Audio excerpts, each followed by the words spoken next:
Look, I get that Paul Skeens is good, but did the Padres have to look so bad?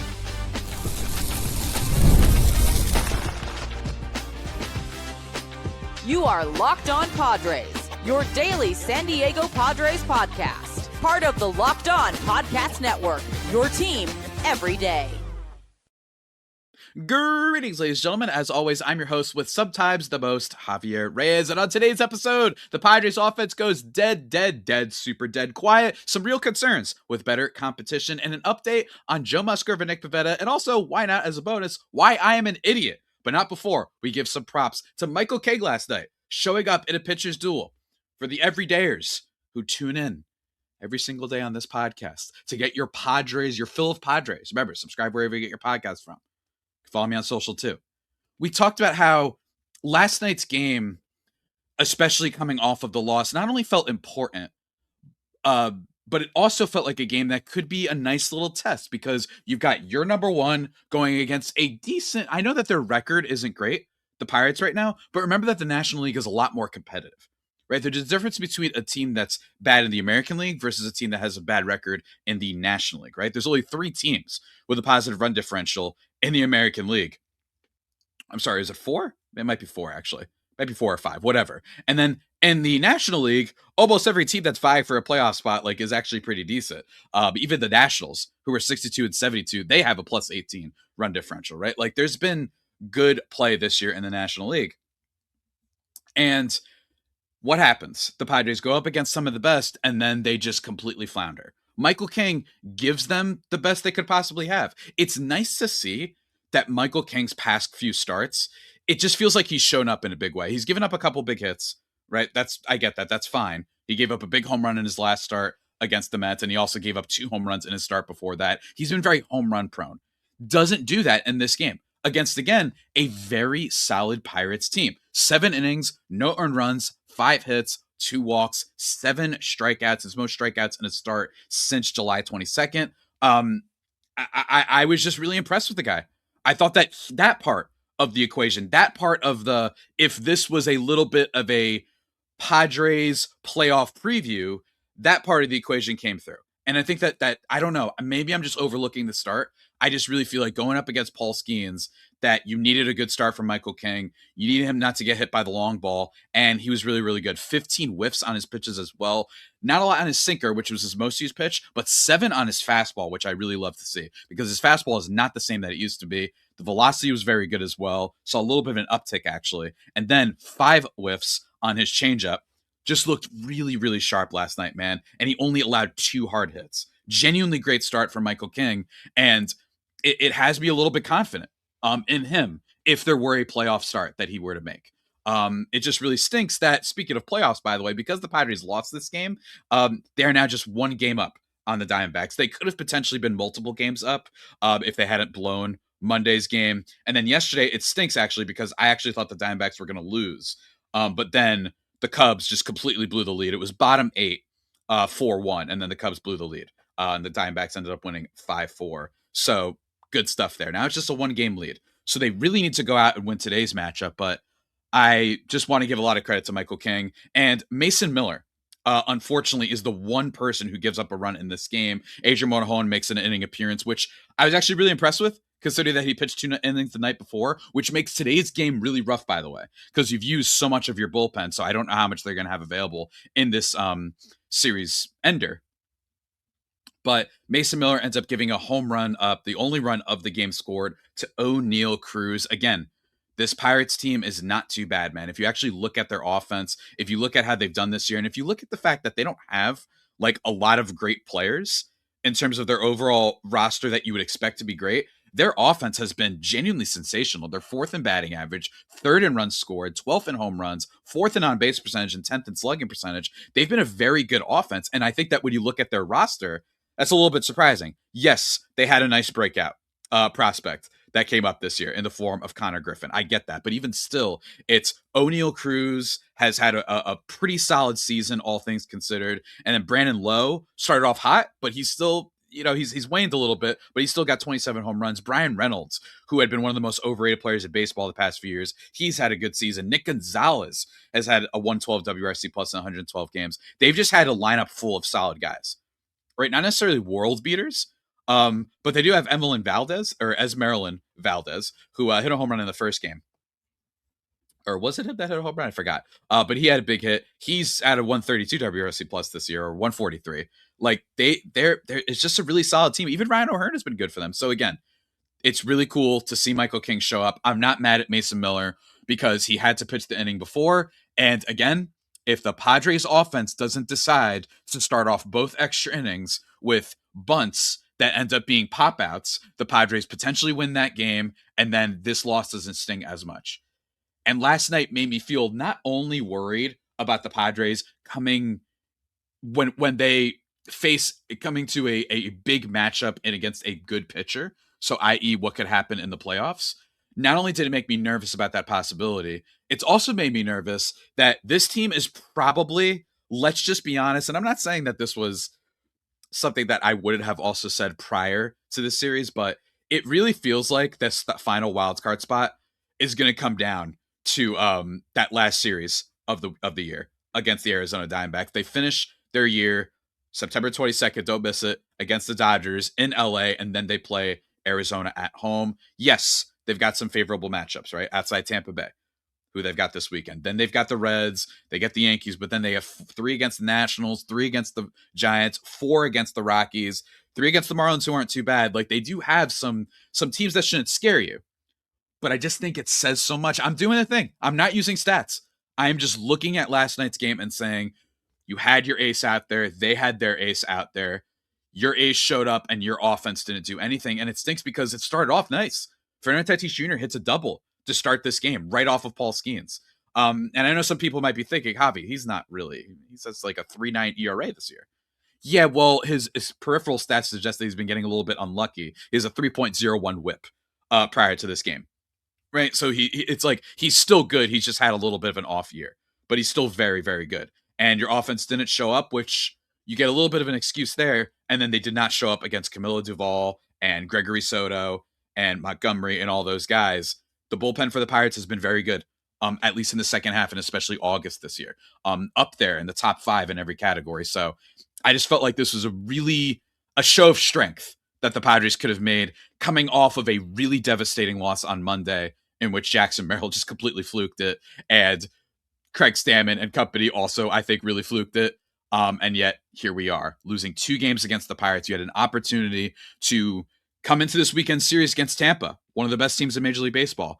And instead you are coming into the series this weekend going, oh God, this could really turn around in a hurry for a team that has had nothing but good vibes for a while now.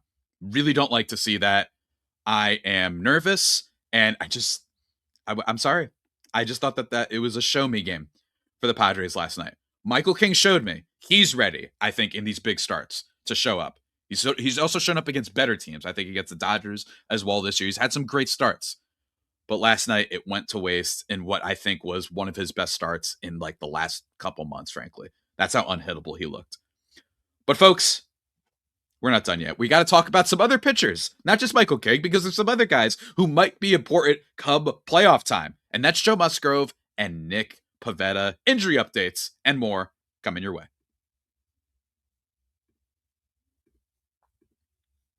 But first, guys, let me take a second to talk to you about FanDuel.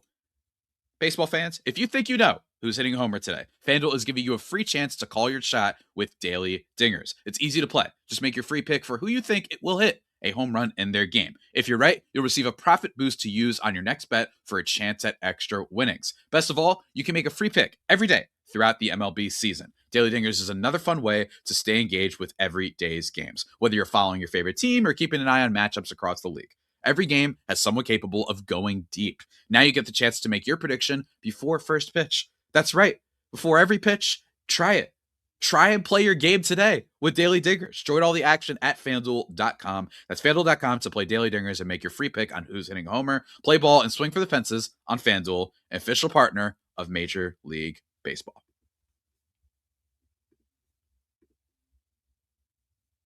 And just like that, everybody, Locked On Padres podcast here. I'm your host, as always, Javier Reyes. Remember to follow me on Blue Sky if you'd like. I've been posting on there more, posting episodes of the show more. Again, I got locked out of my Twitter. What can I say? JAVIIPENO. Let's talk about some news updates.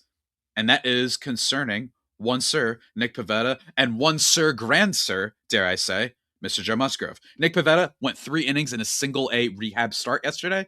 Just nice to see that he's seeing some live game action. It feels like I don't think that what happened a couple weeks ago was some nothing burger when he had to leave the start. I think that he probably just tensed up and freaked out. But the Padres, being cautious, as they should and as they can, by the way, given the fact that they now have Casey Mize and Robbie Ray in tow, and that Michael King is pitching a lot better, frankly.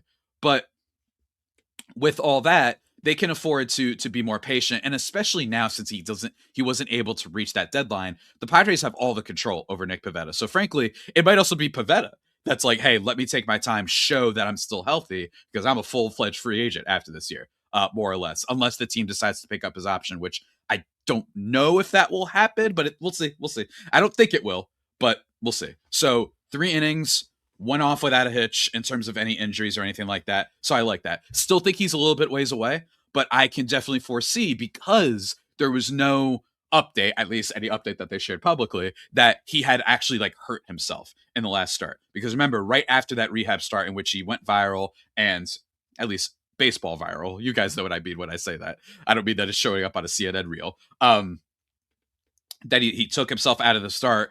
There was no like injury thing. They didn't say like, yeah, a disc in his back was off, or his shoulder was messed up, the elbow, he felt some pain there. No, he was just like, I felt a little bit weird, more or less, and then he threw a bullpen session afterwards. I think he just freaked out. And I think this is good news that he's at least getting in the start so quickly, because we've seen with Joe Musgrove, and we've seen with him earlier on in this rehab process that he felt a little bit of felt weird during spring training, and then all of a sudden he didn't even pick up a baseball and throw for a while. So it's just nice to see that he's there. I think Nick Pivetta is still an asset for this team going forward, especially into this playoff race. I think it's nice that they can look forward to him. But I will say, with the way that this Padres pitching rotation has looked lately, especially with Randy Vasquez, who, by the way, is expected to start this last game going up against Bubba Chandler, hopefully the salvaging of the series. Randy Vasquez has been a lot better as their number 4, and Walker Buehler has been really good as their number 4/number 5. It's not like Nick Pivetta, they really just don't need him back that quickly. This feels like more of a late season, take your time, and if you look healthy in maybe 1 or 2 starts, that's what I'd like to see from Pivetta. If he can come back and throw maybe 2 starts before the playoffs, and if he looks good, then that feels like a guy that you could rely on and a guy that you could go to in the postseason. Because while I love what the Padres did at the deadline, it's not like Robbie Ray has been gangbusters, and Casey Mize also has this weird injury concern floating over his head that we're worried about, right? So that's all fine and well, but playoffs is what they're going to really, really need him for. I think he could be ready there as well. And then there's Joe Musgrove, who made his 4th rehab start, which, by the way, 4 rehab starts. Maybe I'm a casual. That feels like a lot. Now, don't get me wrong. He's coming off Tommy John surgery. I understand that. And he clearly progressed in his recovery heading into the season and was just a mess. And it is only just, getting back to it right now. But 4 rehab starts, they really are being super, super careful with him. And the same thing that I said applies to Joe Musgrove here, right? So he makes the 4 innings. All right, I actually don't have that on how many innings he went, but he makes the rehab start at AAA, and he's going to make another 4th. I'm sorry, he made his start over the weekend, last weekend, but his 4th rehab start is coming tomorrow. And they say that his next spot, if all goes well, is probably in the majors. So that's a good news. So next week, after I survive this weekend with one of my best friend's bachelor parties, as I head into a series against Tampa Bay, and we all say, let's see if they can show us something, beat a very good team. We'll have to, hopefully they can. I think that Joe Musgrove is coming back next week. And that's huge for this team. Because not only is he a guy that could be huge for them in the playoffs, who, by the way, has a great playoff record. That's another thing about him. Nick Pivetta was, I think, fine last year in the postseason. I actually don't remember how he did. I don't think he did amazing. I can't remember. But in terms of the playoffs, Joe Musgrove is really, really good. He had an 8.10 ERA in his first appearance. He went 6 2/3, but that was with Houston back before he broke out. In the 3 games he started in the 2022 postseason, 2.89 ERA. And last year, in the game that he started, which granted he only went 3 2/3, he had 2.45 ERA. The last time this guy was healthy, and in a lot of the big games that he's had for the Padres, I trust this man. I just completely trust this man. And I like that they're getting him back potentially early, right at the start of September. That's huge because that gives him more starts to go. And if you see him look sharp in any of these starts, if he just looks like the guy that he had been, which is a top 25 starting pitcher, top 20 starting pitcher at times, in terms of just ERA consistency, not walking batters, not giving up too many hits. He's got a bunch of different pitches that he can throw, especially a curveball and a sweeper and all that sort of stuff. Just really off speed, magician type of guy at the plate.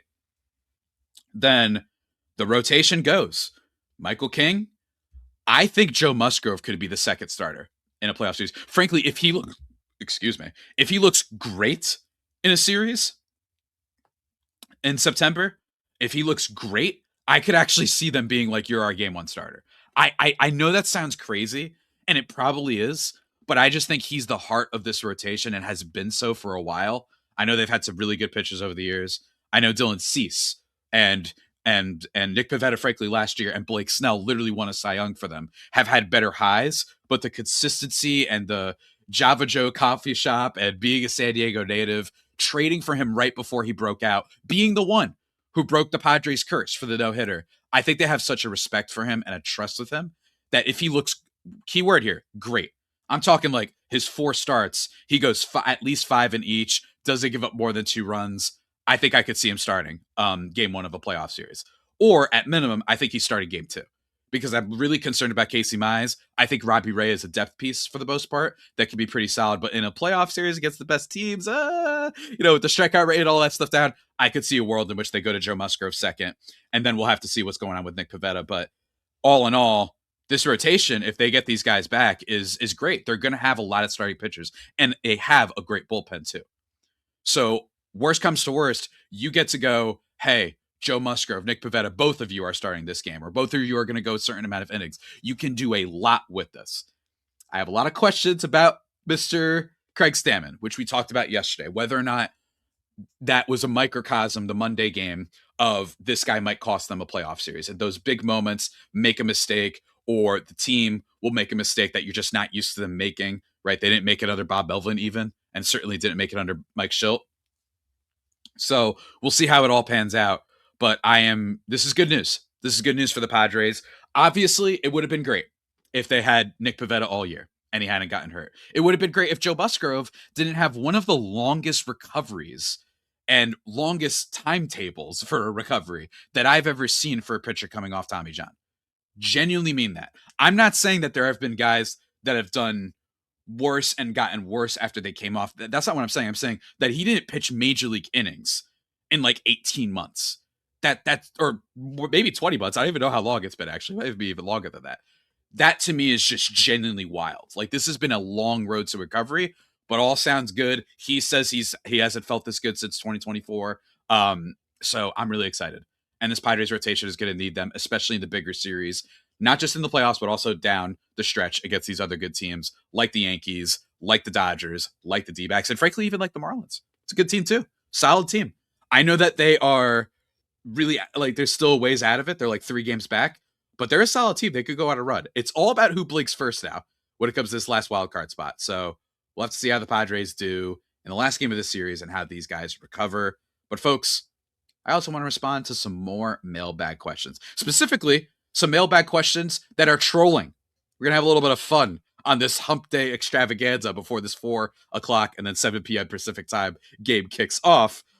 Because you guys can be very mean sometimes. Like, really, really mean. Stop doing that. Or maybe you should keep doing it. Because I ain't scared of you. I'm not scared of any of you. Just like the Padres shouldn't be, at least, scared of anybody themselves. Firstly, though, shout out to Amazon for this limited ad break. This back to school season, spend less on your kids with Amazon. We all know how crazy the back to school shopping experience can be. It starts with a few items on the list, then suddenly you're shopping for supplies, clothes, lunch gear, tech, and about 10 other things you didn't see coming. It adds up fast. With the growth spurt of your kid, all of a sudden 2 weeks later, the clothes don't fit, right? The calculator that you got to worry about, the need versus the want, the teacher's list. Somehow every item feels completely reasonable on its own, and then you add everything together and realize how much stuff one kid needs for one school year. So remember, With Amazon's low back to school prices, just spend less on your kids. Because every dollar you don't spend on them is a dollar you haven't spent on them. Shop back to school at Amazon and spend less on your kids.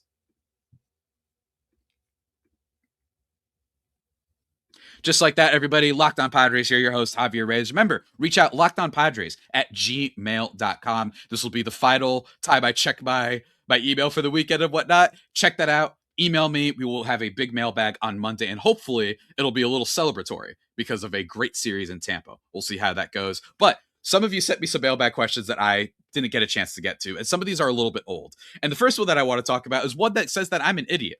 And it's one of my shorts that I put on the channel a while ago, in which I said the Padres must sell at the trade deadline. And then at Dat619 Soldier said, aged like milk, that's why you're an armchair commentator.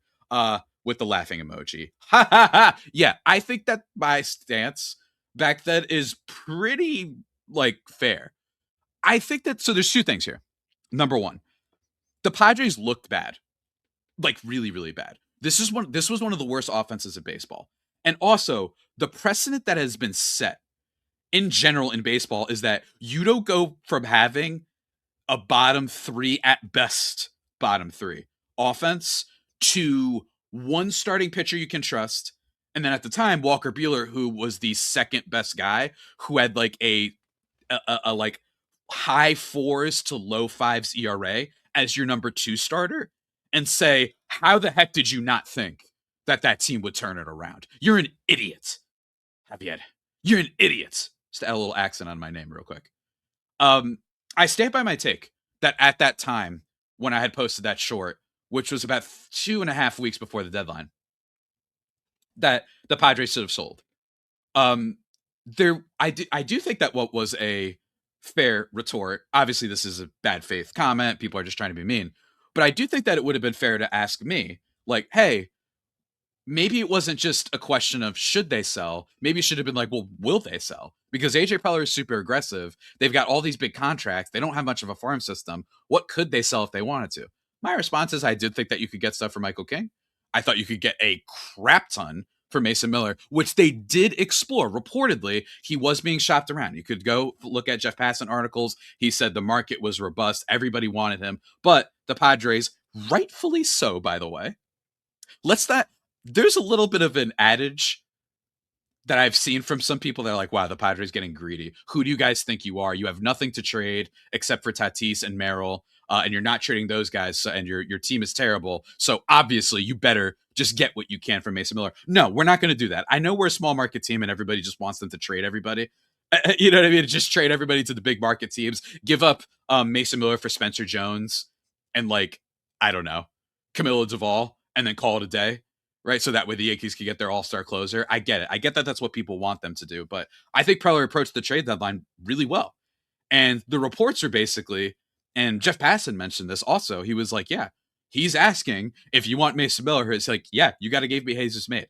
Hey, you've got to give me George Lombard. And I think that would be the only way in which trading Mason Miller has made sense. Because reminder, not only is Mason Miller the best relief pitcher in baseball, he's historically good. And also, he's got 3.5 years of control. Most teams like paying to get really solid bullpen help when they know they're good at the deadline. Because you just go out and you're like, all right, this is a thing that you can easily fix. It doesn't change your lineup too much, and it's going to become really important come playoff time. And not only were you going to get the best player for this year, you then have him for 3 years after that. Again, the years of control is so big that the Padres should have only have traded him if they got a big deal. But back to the comment. Yeah, I'm sorry that I'm an idiot, that I did not realize the Padres would have one of the great swings that an offense has ever had, at least not just for me since I've been covering this show, but since I've been watching baseball. I have seen teams that have had middle of the pack offenses, maybe the 17th ranked, maybe even the 20th ranked. I haven't really seen a team that had the worst ranked offense in baseball go all the way to the other side to not just being average, but to being great. That's the key here, by the way. The Padres should have just become the 14th best offense, which is, I think they've been an overall, by the numbers, a middle of the pack offense for the past few years that is solid and then has a couple stars that could go nuclear. With Tatis, with Merrill, with Machado especially. Obviously, I'm not breaking any news there. So that was my thing as well. I could have seen a world in which the Padres is like, dude, there's no way Tatis is going to keep hitting the ball this hard and is going to be an 80 WRC plus guy all of a sudden. Like, that would be pretty insane. I don't see a world in which Manny Machado hits under 200, right? That would be pretty crazy too. And Jackson Merrill, I know he's having an off year, but he's still got really, really, really good talent. And then you also had a Ty France in there. You also had a Samad Taylor in there at the time. But I did not see a world where, oh, we can turn this around so much that if our offense just becomes average, it would be enough. I didn't think just being an average offense in the second half would help. So this was just such a wild turnaround that I did not see coming. I didn't see it coming. And if you think I'm an idiot for that, then don't listen to the podcast. You know what I mean? I think that this is a team that has had such a tremendous turnaround. A little bit of one was expected at the plate, not to this degree, especially when it comes to guys like Ty France keeping it up, Luis Rengifo becoming just freaking god with the C. Guys, you really are going to sit here and tell me that you saw Luis Rengifo, who has not been a horrible player his whole career, but certainly not a great one, right? He has a lifetime OPS of 683.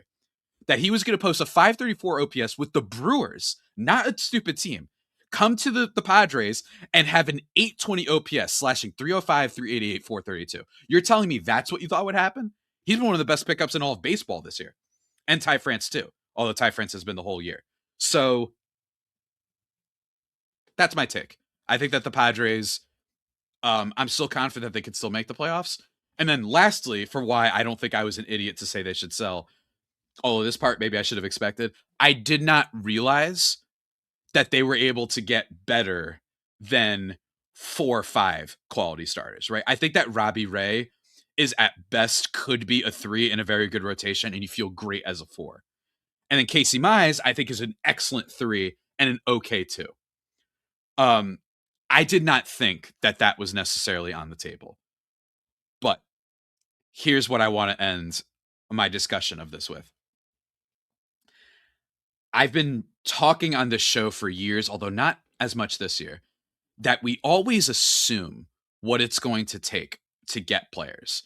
We always assume that because a team has a great farm system, that they will make the trade or that they have more to offer, so naturally the team will trade them to them.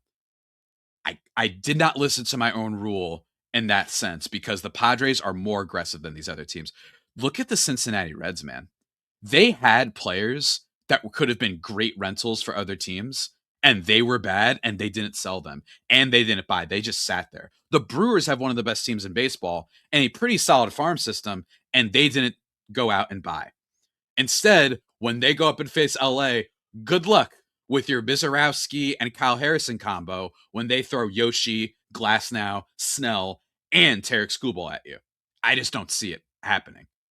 Right, so they weren't aggressive. I underestimated, again, AJ Preller's ability to just procure not just starting pitching, but like quality starters, and for other teams to just sit back. Granted, I feel bad because it's harder when you're a small market team, and more importantly, when you're a small market team with a cheap owner, to go out there and give up your farm system pieces, because that's the only way you're going to be able to build.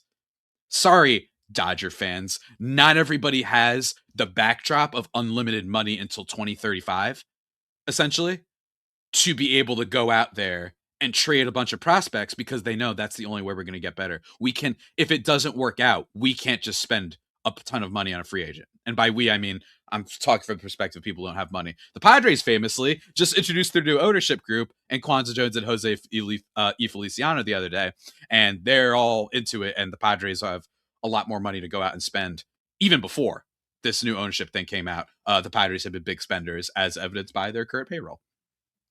And yeah, so I just want to say that. And by the way, I saw a comment a while ago on Blue Sky from Molly Knight, who covers the Dodgers, used to for The Athletic, I think, and maybe for the LA Times. Now she does like a newsletter thing, and she's really cool. I've liked some of her work before. I liked her ballpark like reviews that she's done. I thought that was really fun, like where she went to every ballpark. Actually said Petco Park is objectively better than Dodgers, not just because of the toilet bowl thing, that it's hard to get in and out, but that she was like, the food's great. And I can vouch for it, by the way. I've been to Petco Park twice, and the food is amazing. The tacos outside, Taco Dough. There's a taco place like right outside the stadium that you all do. Taco Del something. I forgot what it's called right now, but it's freaking good, man. For anybody listening to this, she had a comment after Tarek Skubal got traded to the Dodgers, where she was like, "If you live through the McCourt era, this is your reward. The owners wouldn't cough up the money for a Cliff Lee rental, but we're paying a psychic in Boston to think blue." I just want to say with the Dodgers, and this happens with a lot of fan base. Like this happens with a lot of like fan bases. When they start doing well, they start to overemphasize the rough times. Some they aren't, right? Like the Knicks. If they're like, we've been through it all, they have been through it all. You know what I mean? Even the Oklahoma City Thunder to a degree. It could be like, yeah, you guys got, stolen from Seattle and you had a lot of playoff heartbreaks. I get it. But with the Dodgers, that was an 8-year stretch she's talking about where they still made the playoffs like 4 times. And lastly, that I want to mention, go look at the payroll rankings every year since like the 70s or however long the records last. It's very rare that the Dodgers were ever outside the top 10. That doesn't mean that they were the spender that they were now. That part is true. But they had a lot of money. And they had money that put them in contention. Let's not act like the Dodgers are some poor, useless team. Hey, they love touting how much they have the Jackie Robinson history. Well, at least they don't do that. That was Buster Olney in a dumb tweet one time.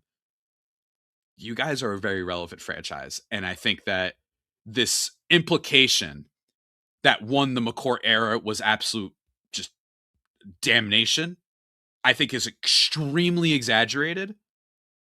And I think that the implication that they only started spending post McCourt era is slightly right. They only started becoming the big evil empire after McCourt. But they still had some free agents and they've had some World Series championships and they were top 10 in payroll pretty consistently, top 7 in payroll pretty consistently since as far back as you could go. So that's what I want to say about that. Come on, y'all. Let's be real here. And lastly, got a comment from @KinoLogistman. I think that the thing with the Dodgers, it all turned around when San Diego put the Kershaw video, the Kershaw crying video, the mojo stopped. Why do people, Dodger fans, leave this comment on this channel that the Padres essentially doing a meme after they beat the Dodgers? That like this was the equivalent of like when Aaron Rodgers haphazardly claimed Jimmy Kimmel was in the Epstein files, or like we called Clayton Kershaw a slur. I don't understand why they act like this was the crazy. It's just a meme from like their marketing, like ballpark department. But anyway, had to have a little bit of fun today because it was mostly a sad podcast, I think, for the most part. Actually, it was like 1/3 sad. I was only sad in the first segment, I think. But one thing I can tell you is we won't be sad on tomorrow and Friday's episode, guys. Tomorrow, we're going to be talking about Jake Arriani about the aforementioned Quads Jones and Jose Feliciano, introductory press conference, talk about the ownership of the team and where he feels we are right now, all the vibes and stuff. And then Friday, series preview with Ulysses Sembrano of Locked On Rays to talk about, well, the series with the Rays. That's going to be a lot of fun. And again, don't forget to leave your comments in the comments section below, lockedonpadres@gmail.com. Until that next time, though, stay safe and, of course, stay faithful. My Friar Faithful homies, take care.